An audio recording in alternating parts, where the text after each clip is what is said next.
अस्सलामुअलैकुम नाजरीन। आप देख रहे हैं उर्दू ट्रैक।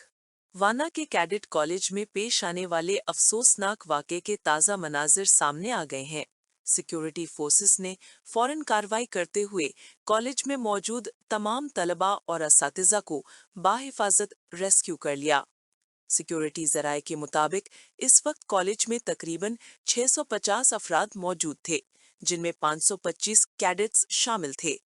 वाज़े रहे कि गुज़श्ता रोज हमला आवरों ने कॉलेज के मरकजी गेट पर बारूद से भरी गाड़ी टकराई, जिससे गेट और आसपास की इमारतों को नुकसान पहुंचा था। जराये ने बताया है कि हमला आवर अफगान खवारिज थे, जो बैरून मुल्क से हिदायत ले रहे थे। पाक फौज और सिक्योरिटी इदारों ने फौरी ऑपरेशन में 2 हमला आवरों को हलाक किया, जबकि इलाका घेरे में लेकर जामे क्लियरेंस जारी है।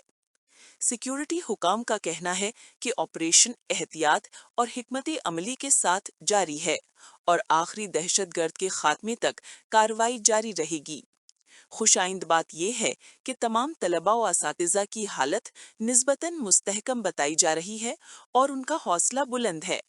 हम नाजरीन से गुजारिश करते हैं कि गैर मुसद्दक़ा वीडियोस और अफवाहों पर यकीन करने से गुरेज करें और हतमी सरकारी मालूमात का इंतज़ार करें।